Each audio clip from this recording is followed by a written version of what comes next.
Shalom, peuple de Dieu, que le Seigneur nous bénisse. Que Dieu nous bénisse de partout où nous sommes. Notre temps, notre moment de prière est là. Nous vous saluons au nom de Jésus. Je voudrais que nous puissions nous associer avec cette atmosphère afin que nous puissions rendre à Dieu ce qu'il lui est dit. Parce que la Bible dit, rendez à l'Éternel que lui soit agréable. Alors que ce moment nous est favorable ce matin, nous allons acclamer pour le Seigneur. Dieu est puissant, roi immortel. Dieu le roi, le roi. Nous voici les mains de ta sainteté. Nous voici les mains de ta grâce. Nous voici les mains de ta vie.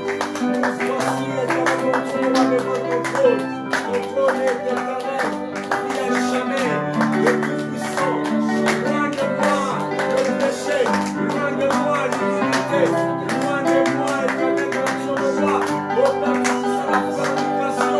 Éternel, je viens me présenter. Seigneur, j'ouvre la porte de mon âme. Pour que tu fasses mon apprentissage. J'ouvre éternellement sur le roi. Le pouvoir de mon cœur. Le cortège céleste. Le cortège du ciel.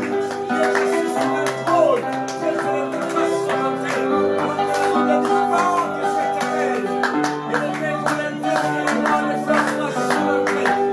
Ce matin, le matin de gloire. Seigneur, nous venons devant ta sainteté. Nous sanctifier ta grâce. Nous sanctifier ton nom. Elohim, Elohim, Dieu puissant. Tu es digne d'honneur, notre roi. Nous voulons célébrer celui qui nous a créés. Il est dit, il nous a fait et nous appartenons. Sois élevé, Dieu puissant. Et fais-nous terminer avec son affinité. Et fais-nous commencer avec les innocents de sa grâce. Et sois les images qui t'ont. Ce matin, nous présentons devant toi. Alors que je suis en train de t'adorer, le ciel est ouvert. J'ouvre mon cœur, que tu prennes ta place. J'ouvre mon âme, afin que tu t'aimes. Éternel, merci pour ta sainteté. Merci pour ce matin éternel de grâce. Merci Jésus Christ de Nazareth. Merci éternel. Merci éternel. Merci pour cette grâce. Gloire à Dieu. Nous allons chanter ensemble gloire à Dieu.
Merci, papa, pour ce que tu as fait de prière. Merci pour ceux qui sont avec la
nous étions que l'acclamer pour l'honneur du roi.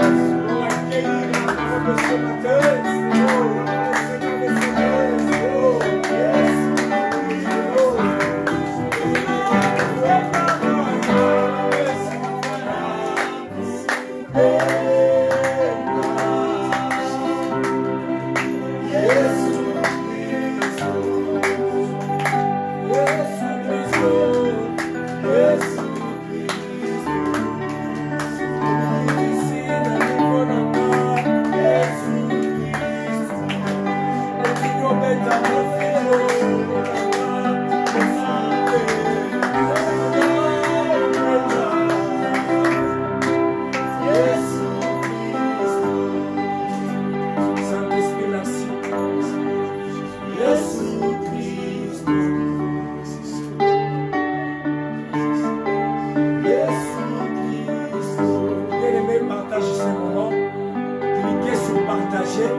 Aimez cette page.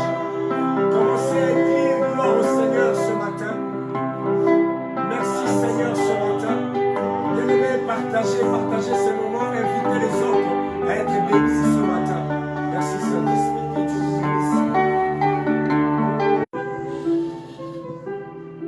Seigneur Dieu Tout-Puissant, Père de grâce, nous sommes reconnaissants encore ce matin de nous avoir accordé ce moment merveilleux où nous voulons écouter ta parole et partager ta parole avec nos bien-aimés qui sont à la maison. Nous voulons, oh Dieu, que le Saint-Esprit puisse prendre la direction de toutes choses, que nous puissions diminuer et que toi seul tu sois élevé. Amen. Alléluia. Amen. Nous vous saluons tous au nom de Jésus-Christ de Nazareth, lui qui nous a fait encore grâce de nous retrouver ce dimanche, le 3 mai, le premier dimanche du mois de mai. Le Seigneur permet que nous soyons ensemble pour partager ta parole. Là où vous êtes, que l'atmosphère du Saint-Esprit puisse vous envahir, que la paix de Dieu soit dans vos maisons, que la grâce de Dieu abonde là où vous nous suivez de partout, dans tous les pays où vous nous suivez, que la grâce de Dieu soit sur vous au nom de Jésus-Christ.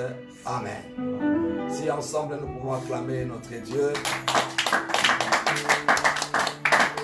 Oui, nous sommes dans la joie de nous retrouver encore ensemble ce dimanche. Vous allez nous excuser à cause de la voix. Nous avons un peu un chat dans la gorge. Mais quand cela ne tient, nous allons partager la parole de Dieu. C'est depuis quelques dimanches que nous sommes en train de parler sous la crainte de Dieu. Et nous sommes en train de continuer notre série des enseignements sur la crainte de Dieu. Je sais que Dieu est en train de vous bénir lorsque vous êtes en train de nous suivre. Et nous vous demandons d'aimer ce message. Nous vous demandons de vous abonner sur notre chaîne. Nous vous demandons de partager ce moment et d'inviter d'autres personnes.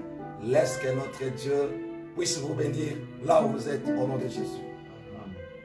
Nous continuons, nous sommes arrêtés au point où nous parlons sur les conséquences, les bénéfices qu'il y a lorsque nous craignons Dieu. Lorsque nous avons la crainte de Dieu, quels sont les bénéfices? Ce n'est pas en vain que nous craignons Dieu. Et ce n'est pas en vain que vous craignez Dieu. Et ce n'est pas aussi en vain, vous qui allez commencer à craindre Dieu. Parce que ceux qui ont craint Dieu dans la Bible et dans l'Ancien Testament, nous voyons beaucoup de bénéfices que Dieu leur avait accordés à cause de la crainte de l'Éternel. Et nous avons donné le premier point, nous avons parlé de la protection divine. Si nous lisons dans le livre de Job, le premier chapitre au verset 9 et 10, Dieu demande à Job Dieu demande à Satan s'il a vu Job. Et Satan dit oui, je l'ai vu. Et écoutez la réponse de Satan. Quand il dit à Dieu, il dit, ne l'as-tu pas protégé? Est-ce que c'est d'une manière désintéressée que Job te craint? Et que Satan là, il savait. c'est qu'il avait tenté maintes fois à la vie de Job, mais il n'a pas su parce que la sur les gens. Et nous avons partagé également le deuxième point, que nous avons partagé après la protection divine. Nous avons dit, lorsque nous craignons Dieu, Dieu nous bénit.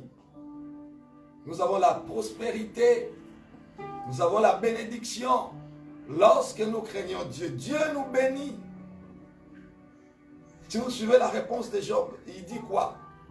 Est-ce que c'est d'une manière désintéressée que Job a ta protection? Ne vois-tu pas combien ce troupeau couvre tous les pays? C'est qu'il en était jaloux. Et il voulait détruire. Mais il n'a pas vu parce que la main de Dieu était sur les biens de Job. Il a eu l'autorisation seulement quand Dieu a permis. Lorsque nous craignons Dieu, Dieu nous bénit. Et il va vous bénir tel que vous êtes là. Et nous continuons. Nous allons prendre le troisième bénéfice. Lorsque nous craignons Dieu, Dieu nous accorde la sagesse. Il nous accorde la sagesse. La Bible dit ceci dans Psaume 111, verset 10. La crainte de l'Éternel est le commencement de la sagesse. Tous ceux qui l'obéissent ont une raison saine.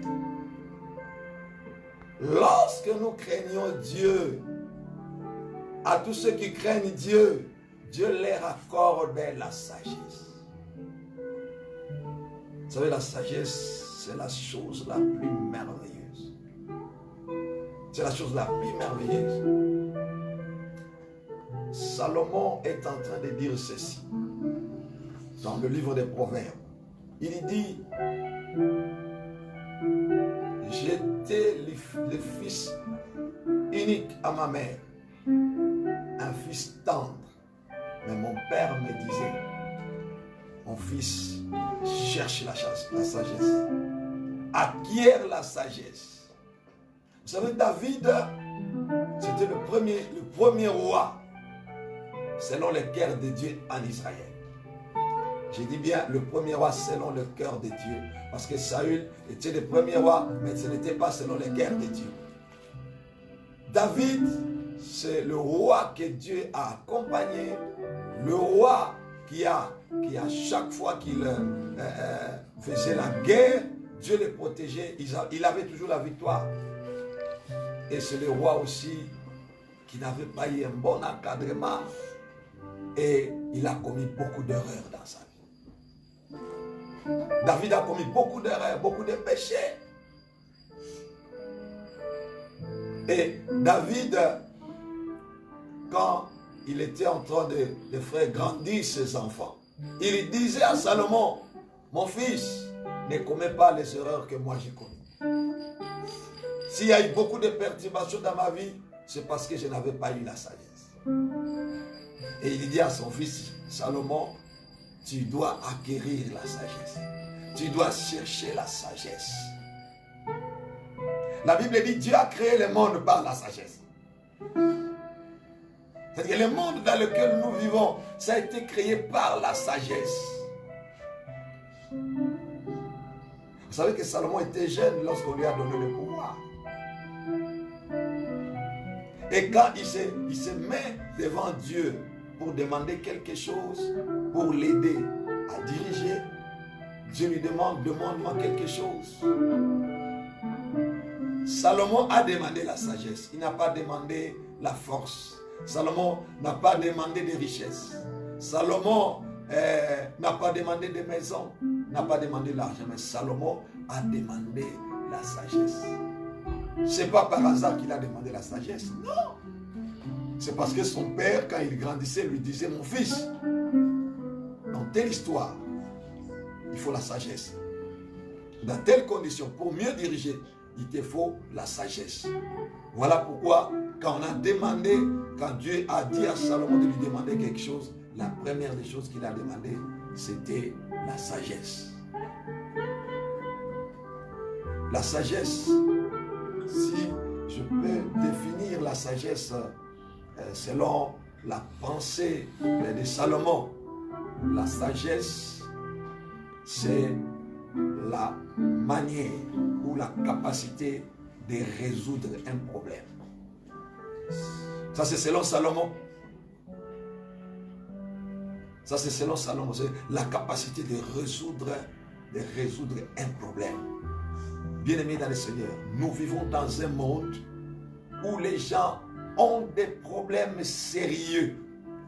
Des problèmes sérieux. Ne voyez pas comme vous voyez, vous remarquez les gens en train de rouler dans des belles voitures. Et ne voyez pas comme les gens habitent dans des grandes villas. Ces gens-là ont des problèmes. S'ils vous ouvrent leur cœur, vous allez comprendre que les gens ont des problèmes. Mais si vous voulez être utile dans ce monde, sois celui qui résout les problèmes des gens. Et pour donner les solutions aux problèmes des gens, vous avez besoin de la sagesse. Et une autre définition de la sagesse, c'est aussi la meilleure façon, la bonne façon de mettre en pratique les connaissances acquises. Vous savez, surtout nous ici en Afrique, beaucoup de nos dirigeants, ce sont des gens qui ont étudié. Ce sont des gens qui ont fait des grandes universités. Mais comment ils n'arrivent pas à bâtir ou à construire, à amener nos pays au progrès? Le problème est qu'il manque la sagesse. Parce qu'ils ne savent pas mettre en pratique les connaissances qu'ils ont apprises.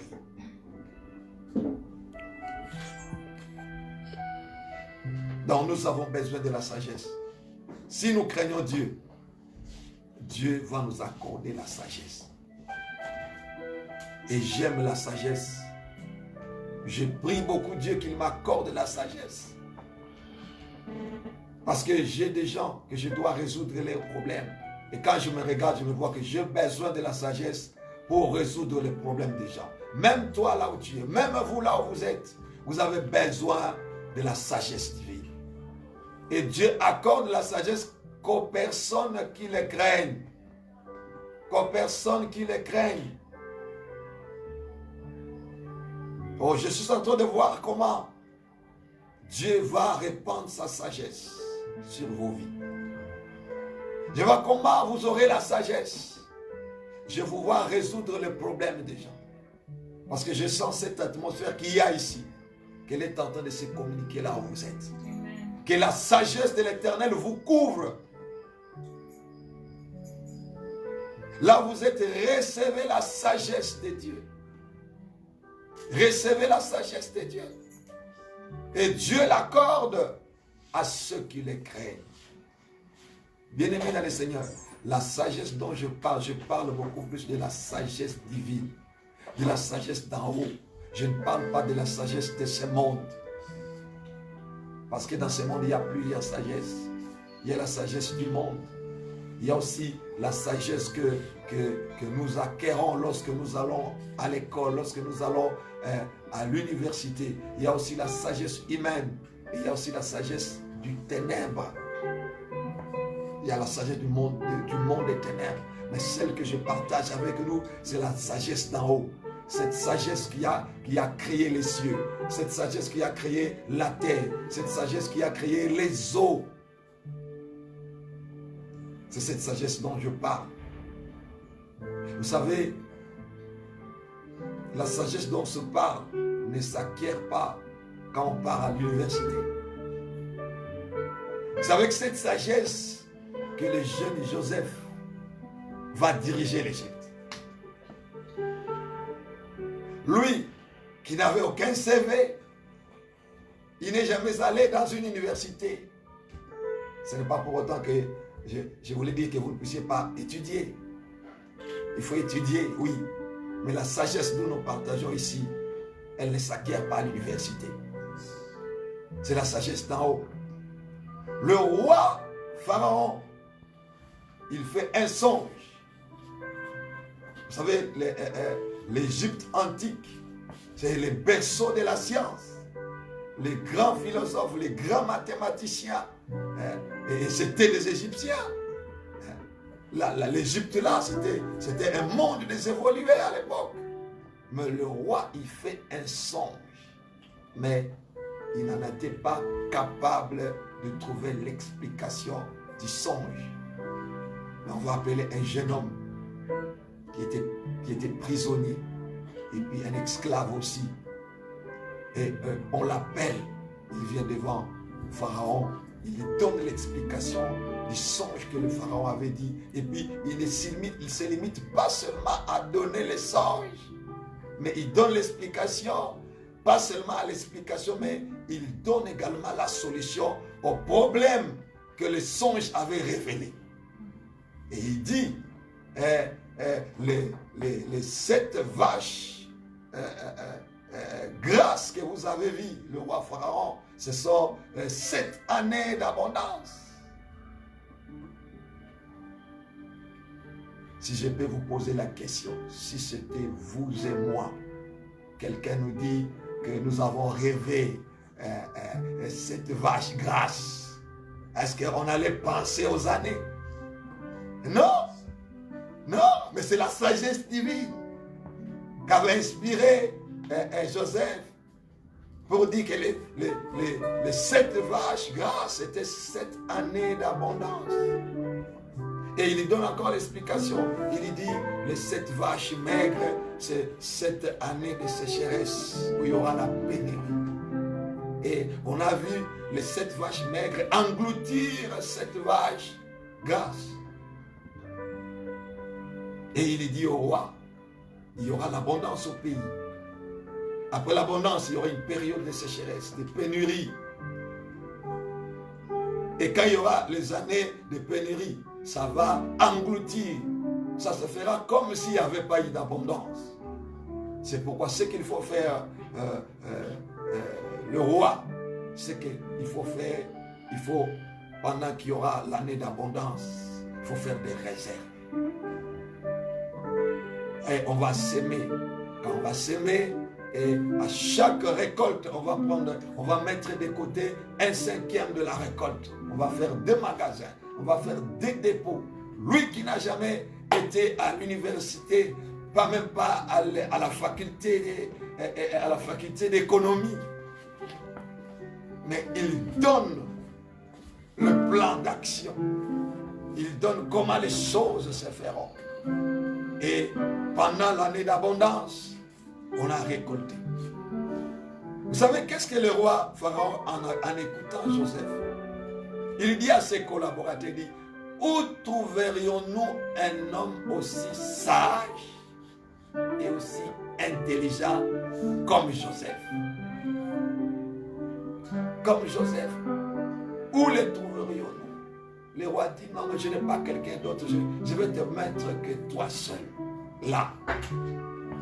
Et c'est comme ça que Joseph, à cause de la sagesse divine, il est devenu le gouverneur d'Égypte. Il est devenu le premier ministre en Égypte, dans un pays étranger. Oh, bien-aimé dans le Seigneur, la sagesse divine, elle est merveilleuse. Vous savez, si nous voulons mieux vivre dans ce monde, nous avons besoin de la sagesse sur cette terre. Et ceux qui craignent Dieu, Dieu leur accorde de la sagesse. Dieu leur accorde la sagesse. Vous allez recevoir la sagesse. Je vois la sagesse de Dieu être déversée sur vous. Vous savez, beaucoup de gens demandent de l'argent devant Dieu. Beaucoup de gens cherchent le matériel. Mais il y a des choses, quand vous les saisissez, ça change tout dans vous. Laisse que le Dieu d'Abraham, d'Isaac et de Jacob puisse vous accorder la sagesse. Amen. Et je vous vois en train d'être choisi. Amen. Je vous vois au milieu des personnes où on cherchera la solution. Amen. Et qu'on ne trouvera pas. C'est toi là. seul qui trouvera la solution au problème. Et cela va t'amener à occuper des lieux élevés. Je vais vous raconter un témoignage.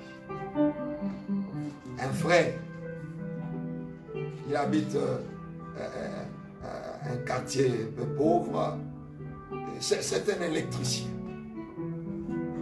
Je m'abstiens de dire si c'était où, mais c'est quelque chose que je connais très bien. Le jeune homme, c'était un électricien, je voulais dire. Il se retrouve que dans un palais présidentiel, il y a eu une panne d'électricité. On a appelé beaucoup d'électriciens. Des techniciens sont arrivés. Ils n'ont pas su maîtriser la panne en question. Mais quelqu'un est allé chercher les frères là qui habitaient un quartier pauvre. Vous savez, on a amené ce jeune homme-là.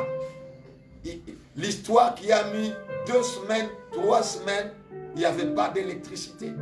Mais le jeune homme-là a maîtrisé la chose dans 5 minutes.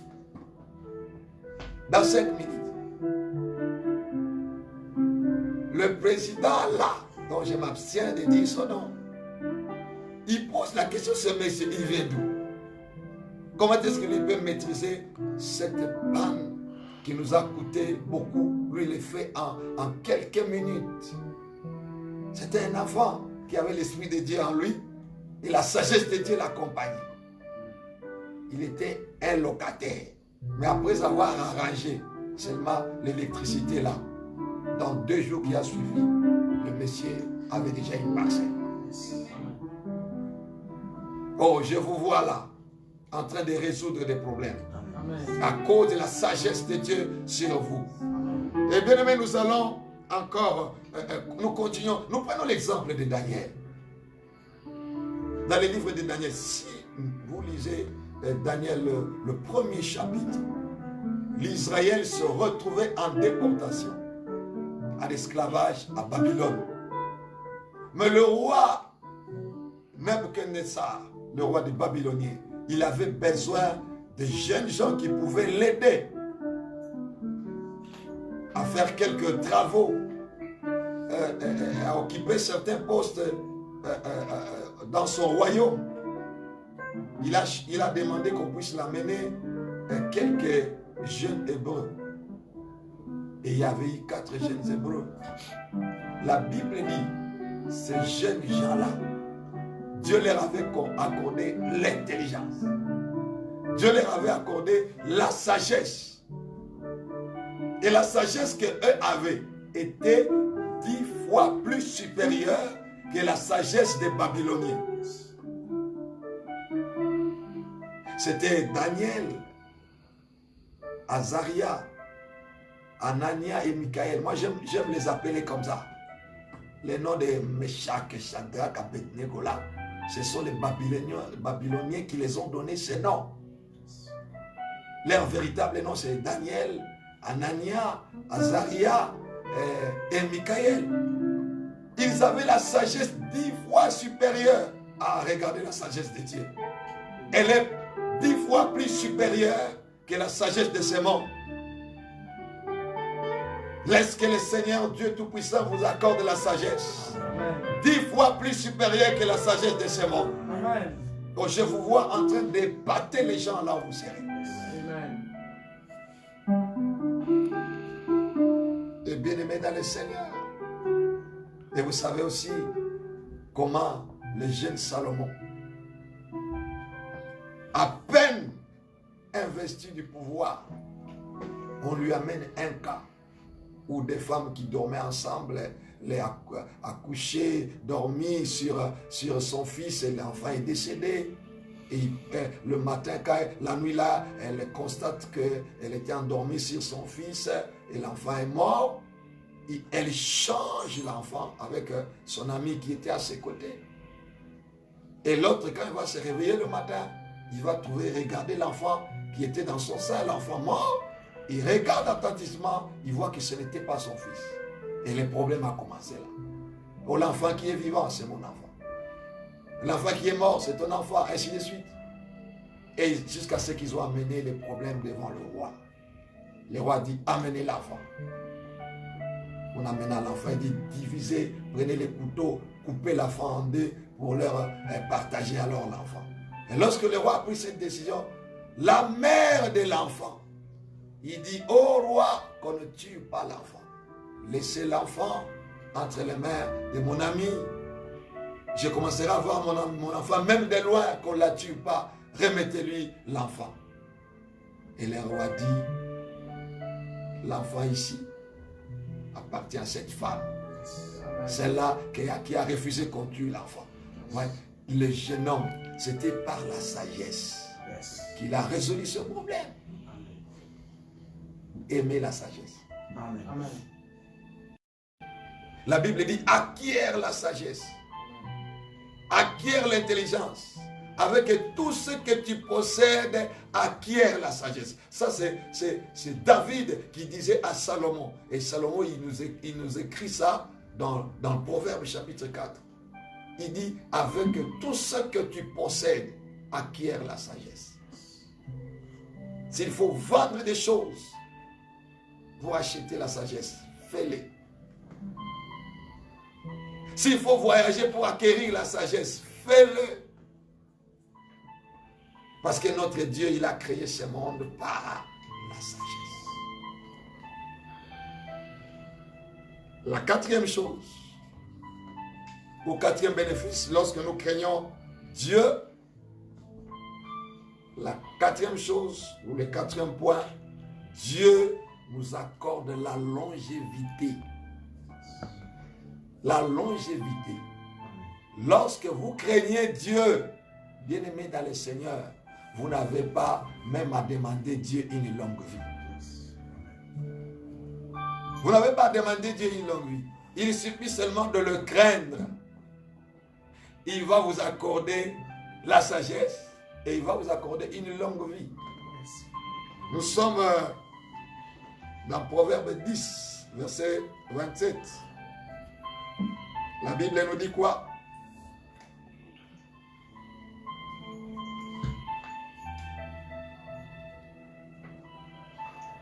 La Bible nous dit,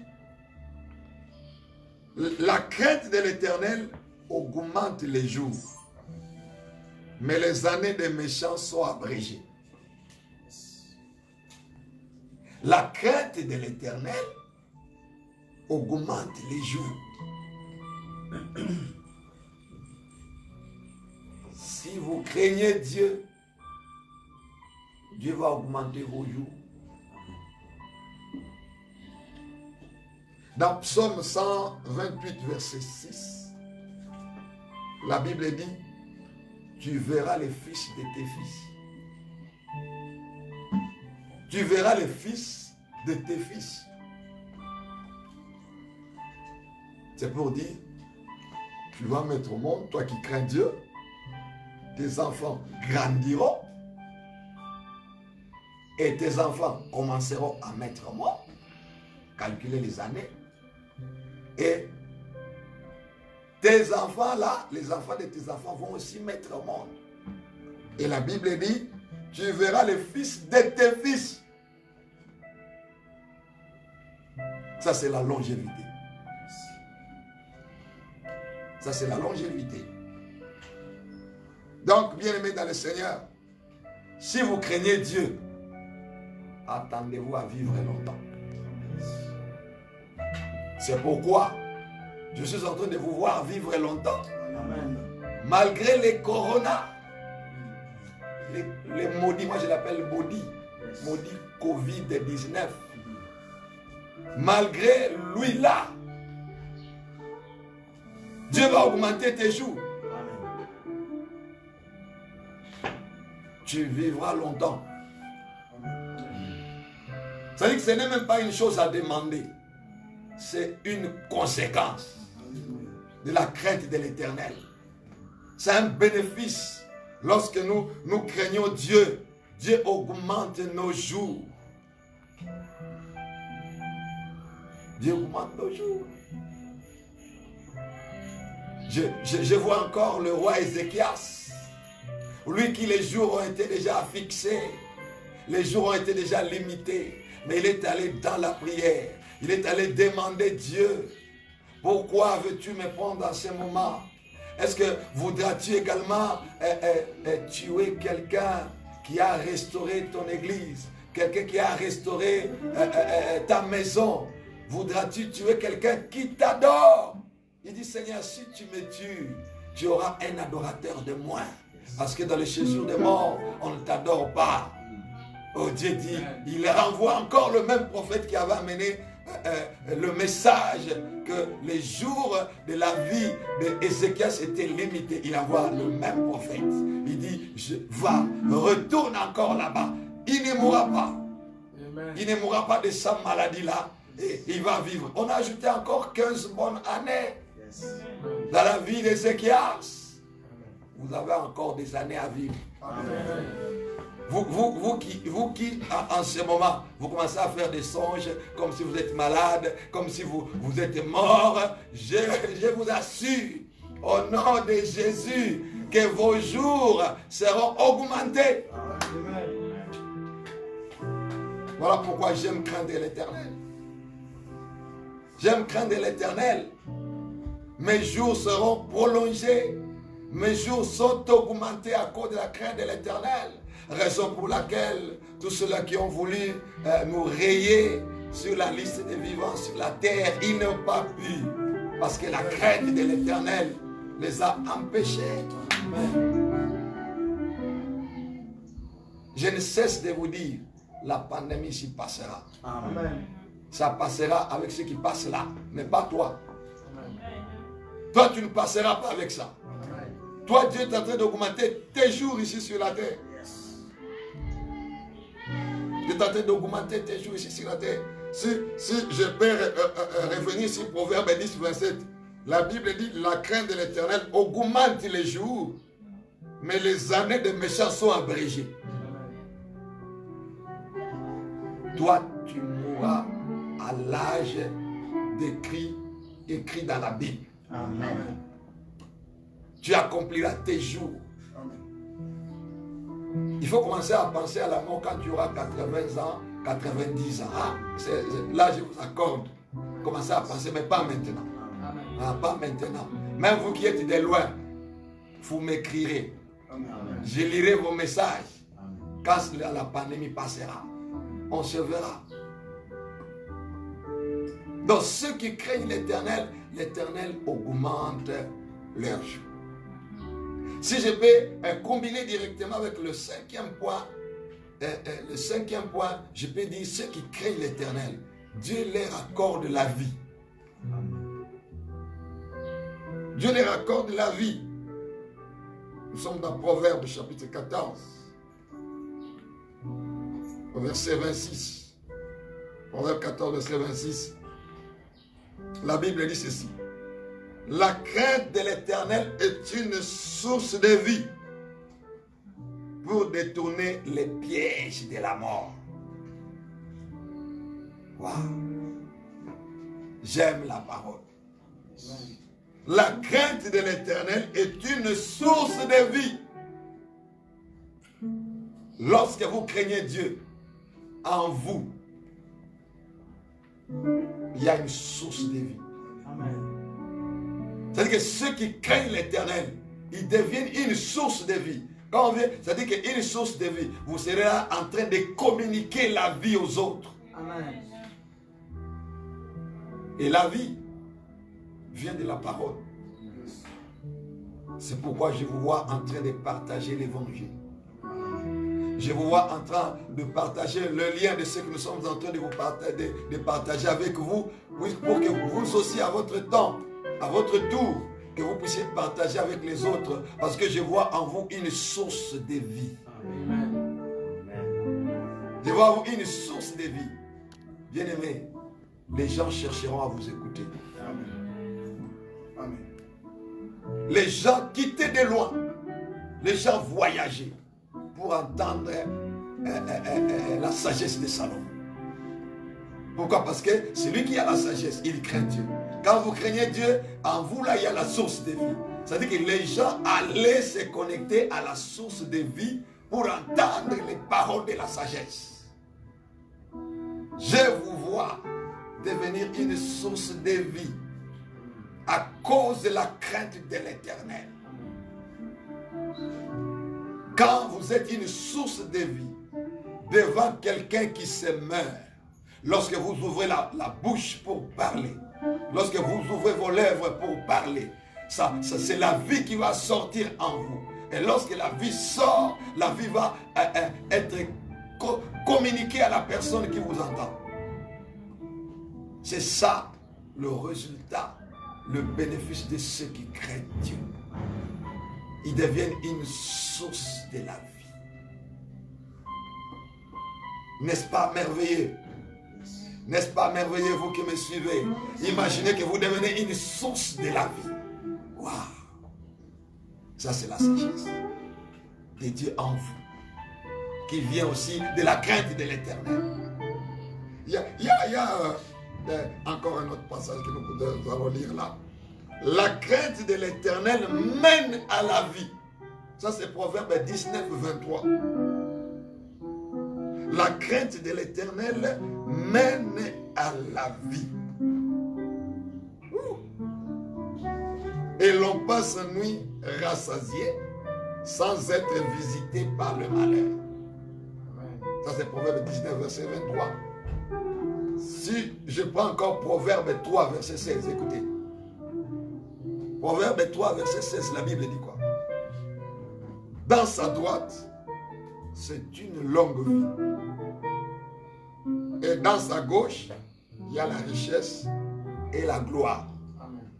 C'est-à-dire que quand on parle dans sa droite est une longue vie, on parle de la sagesse. Quand vous avez la sagesse vient de la crainte de Dieu. Et quand vous avez la sagesse avec vous, maintenant, les conséquences qui vont suivre, quand vous avez la sagesse, à la droite de la sagesse, à la droite de la sagesse, il y a une longue vie. Et à sa gauche, il y a la richesse et la gloire. Voilà pourquoi nous devons craindre Dieu. Quand nous craignons Dieu, il nous accorde la sagesse. Quand on a la sagesse, vous savez, la sagesse, là, si je vais aller plus loin, la sagesse, là, c'est une personne. C'est un homme. C'est un homme. Cette sagesse-là, c'est Jésus. Amen. De Nazareth. Amen. Si vous l'avez, la sagesse-là, à sa droite, il y a une longue vie. Amen. Et à sa gauche, la richesse et la gloire. Là, vous n'avez pas demandé les richesses. Craignez seulement l'Éternel. Craignez-le seulement. Oh, que Dieu vous bénisse. Amen. La crainte de l'Éternel mène à la vie.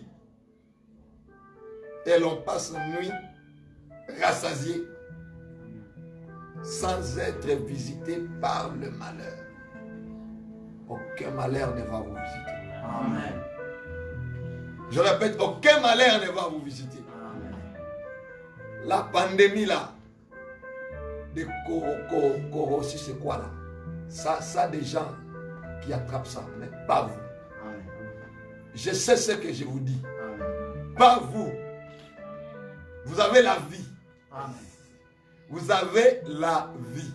Amen. Et vous aussi à votre tour, communiquez la vie parce qu'en vous là, il y a une source. Amen. Je continue directement au point 5. C'est la gloire. Lorsque vous craignez Dieu, vous aurez la gloire. Parce que Dieu vous accorde la sagesse lorsque vous le craignez. Quand vous avez la sagesse, à la droite de la sagesse, vous avez une longue vie. À gauche, vous avez la richesse et la gloire. Dans ce monde, qui n'a pas besoin de gloire? Tout le monde a besoin de la gloire. Vous en aurez. Amen. Si vous craignez seulement le Seigneur, bien aimé, il va vous accorder la gloire. Pas une gloire éphémère, c'est une gloire je continue au 7e point. Il y en a beaucoup, si je peux m'arrêter aujourd'hui. Au 7e point, les bénéfices de la crainte de l'Éternel. Lorsque vous craignez l'Éternel, le Seigneur va vous commencer à vous donner la directive ou la direction divine. La direction divine. Ceux qui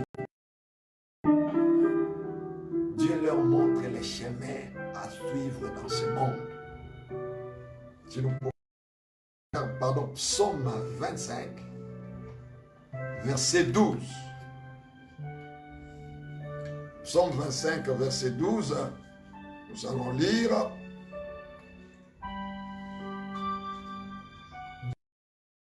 Qui craint l'Éternel? L'Éternel lui montre la voie qu'il doit choisir. Bien-aimés, nous vivons dans un monde qui est comme une forêt. Nous ne savons pas quel chemin prendre. Nous ne savons pas quelle voie il faut suivre. Mais la personne qui peut mieux nous diriger dans ce monde, c'est celui qui a fait ce monde. C'est lui qui connaît les voies. C'est lui qui connaît les chemins. C'est lui qui connaît les routes. Alors pour mieux marcher dans ce monde, nous avons besoin de celui qui a créé ce monde. Et pour qu'il nous dirige, qu'il nous donne la direction divine, nous devons avoir peur de lui, la crainte de lui. Je prends seulement un exemple un peu facile, simple. Il y a combien vous voulez vous marier? Vous êtes célibataire. Il y a devant vous 15 belles filles. Vous voulez vous marier. Il y a devant vous 15 beaux jeunes hommes. Comment saurez-vous que celui-ci, c'est un bon mari, celui-ci, ça sera une bonne femme? Vous n'allez pas connaître. La personne qui va vous aider à faire ce choix-là, c'est la sagesse. C'est Dieu qui est la sagesse. Et la sagesse vient de la crainte de l'Éternel. Lorsque vous craignez Dieu, notre bénéfice, c'est la direction divine. Et l'Éternel, il montre seulement les voies à suivre aux personnes qui sont ses amis. Et ceux qui sont amis de Dieu, c'est ceux qui craignent Dieu. La Bible dit, quel est l'homme, Psaume 25, verset 12, qui craint l'Éternel? L'Éternel lui montre la voie. Si nous allons encore un peu plus loin, en Psaume 18, que les voies de l'Éternel sont parfaites. Et surtout, prenons Psaume 103, verset 7. Et nous tendons lentement sûrement vers la fin. La Bible dit ceci. Dieu, il a manifesté ses voies à Moïse et ses œuvres aux enfants d'Israël. Psaume 103, verset 7. Donc Dieu a manifesté ses voies à Moïse. Pourquoi? Parce que Moïse craignait l'Éternel. Et Dieu lui a montré ses voies. Bien-aimés, dans beaucoup de domaines qu'il y a ici sur la terre, ce que vous devez savoir est que dans ces domaines, il y a des voies à suivre pour atteindre les sommets. Dans plusieurs domaines, presque dans tous les domaines ici sur la terre. Vous connaissez les bonnes voies qui vont vous amener à atteindre les sommets, à atteindre la réussite. C'est Dieu. Et il montre ses voies qu'à ceux qui les craignent. Vous voyez, il a montré.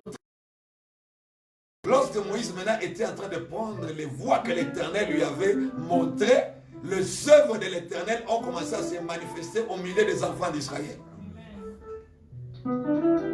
Lorsque Dieu vous montre ses voies, ô bien-aimés dans le Seigneur, les œuvres de Dieu vont commencer à se manifester dans vos vies. Je prends un exemple. Un jour, nous étions en prière dans une de nos églises. On nous a amené un jeune homme qui a fait la folie. On a fait, c'était 7 jours de prière. Nous étions dans une retraite. On a amené les jeunes hommes. Et nous étions en prière. Je ne savais pas quoi faire. Les premiers jours, les deuxièmes jours, rien du tout. Le 5e jour, j'entends la voix qui me dit, il est temps maintenant de prier pour les jeunes hommes. Il va redevenir normal. Et j'ai dit au Seigneur, comment Dieu me dit ceci. Il va me recevoir dans sa vie. Vous imaginez un fou, quelqu'un qui est devenu dément. Maintenant, là, tu vas l'expliquer et tu vas le faire recevoir Christ. Mais comme nous sommes les gens qui croient en Dieu, bien aimé, j'ai amené les jeunes hommes à recevoir Jésus-Christ dans sa vie. Je lui ai fait faire une prière d'acceptation de Jésus dans sa vie. Lorsque nous avons fini avec la prière d'acceptation de Jésus, le jeune homme est tombé par terre, il s'est endormi. Le jeune homme s'est endormi. C'était vers 10h, 11h du matin environ. Et le jeune homme vient se réveiller à 17h. Lorsqu'on devait commencer le culte du soir. Est devenu normal. Jusqu'aujourd'hui où je vous parle. Amen. Qui a montré la voie de la guérison de ce jeune homme? C'est Jésus-Christ de Nazareth. Il montre ses voies.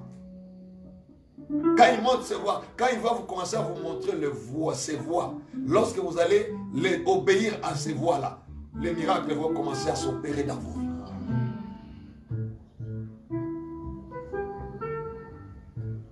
Job est en train de partager avec nous. Il est en train de partager avec nous dans la parole de Dieu. Nous allons revenir un peu sur Proverbe 25. Proverbe 25, verset 14, la Bible dit ceci.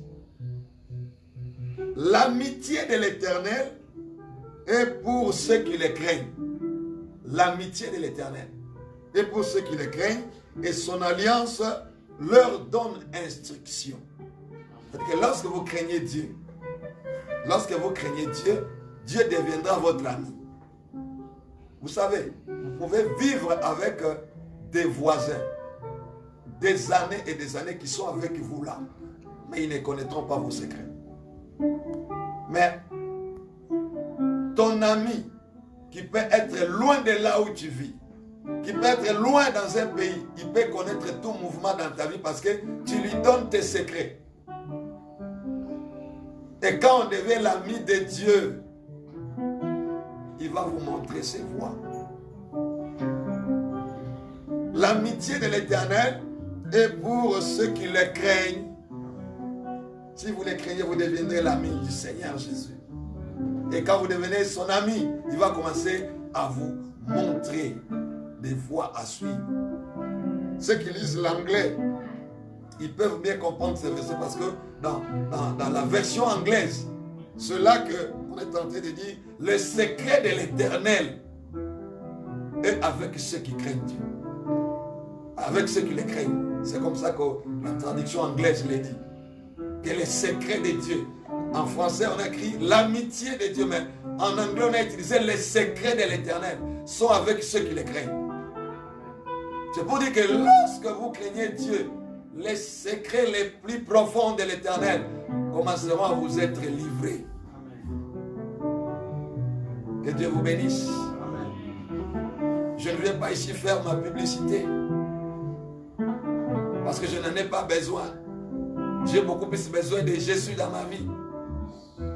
Mais il y a certaines choses que Dieu nous livre les secrets. Et parfois nous les communiquons à ceux qui sont proches de nous. Il y en a qui croient, il y en a qui ne croient pas. Mais ils sont surpris de vivre ce que nous leur avons dit. Parce que c'est dans les secrets de l'Éternel que nous obtenons les voies à suivre.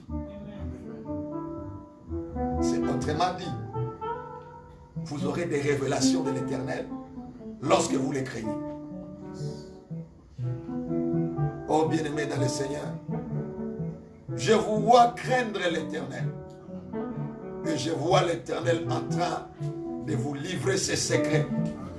Je vois l'Éternel en train de vous livrer les secrets des vies des gens pour sauver l'humanité, pour sauver des familles, pour sauver des amis. Parce que, bien aimé, comme je disais, les gens ont des problèmes. Mais ces problèmes-là, c'est Dieu qui va donner la solution. La solution, c'est pour ceux qui les craignent. Ceux qui les craignent, Dieu va leur accorder les secrets de vie, les secrets de solution.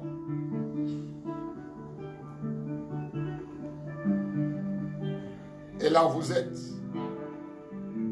j'aimerais que nous puissions prier ensemble.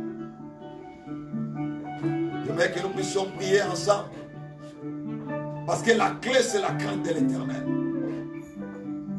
Dès que vous craignez l'Éternel, si vous aviez l'habitude de le craindre, continuez encore à aller en profondeur. Si vous ne le craignez pas, je vous prie de le recevoir comme Seigneur et Sauveur encore aujourd'hui. Si vous n'avez jamais reçu Jésus dans vos vies, je vous prie de recevoir Jésus comme Seigneur et Sauveur. Si vous pouvez faire la prière avec moi d'acceptation du Seigneur Jésus. Oui, Seigneur Jésus, je te reçois comme mon Seigneur et mon Sauveur. Seigneur Jésus, pardonne mes péchés. Pardonne-moi parce que je conduis seul ma vie. Et je me rends compte aujourd'hui, c'est toi le chemin, la vérité et la vie. Seigneur, efface mes péchés. J'accepte que tu es mort sur la croix pour mes péchés. J'accepte que tu as été enterré et que tu es ressuscité. Ô Père éternel, que tu es assis à la droite du Père. À partir d'aujourd'hui, conduis ma vie. Conduis ma vie, je m'abandonne entre tes mains. Je te reçois comme mon Seigneur et Sauveur. Au nom de Jésus. Père éternel, je bénis ceux qui me suivent en ce moment. Je prie mon Seigneur, mon Dieu, moi, que ta grâce soit sur ceux qui me suivent. Bénis-les, Seigneur de gloire. Je prie que tu accordes la solution à tous ceux-là qui ont des problèmes maintenant, Seigneur. À ceux qui sont malades, qu'ils reçoivent la guérison. Aux stériles, Seigneur, en entendant nos voix, Seigneur, qu'ils deviennent féconds. Qu'ils deviennent féconds, Seigneur. Aux pauvres, Seigneur, accorde-leur la richesse. À ceux qui sont liés par les œuvres des ténèbres. Et au nom de Jésus-Christ, Père éternel, ouvre les portes de bénédiction, ouvre les portes de succès, ouvre les portes de réussite à la vie de mes bien-aimés, Seigneur Dieu Tout-Puissant. Seigneur, nous avons besoin de tes secrets. Mon frère, ma soeur qui me suit a besoin de tes secrets. Laisse que, oh Dieu, que tu leur accordes, Père éternel, la direction divine. Qu'ils deviennent tes amis. Que tu leur accordes tes secrets afin qu'ils sachent choisir quelle voie suivre. Seigneur, là où nous nous sommes limités, que ta main continue à opérer, Seigneur. Laisse que tout soit pour ta gloire, Jésus. Nous avons ainsi prié. Au nom de Jésus, notre Seigneur et Sauveur, nous disons merci Seigneur Jésus-Christ. Merci Seigneur Jésus. Que Dieu vous bénisse. Continuez à nous suivre le dimanche prochain. Si Dieu continue à nous prêter vie, nous allons encore nous retrouver ensemble. Que la grâce du Seigneur soit votre portion, soit votre partage. Nous allons nous revoir. Portez-vous bien. Shalom.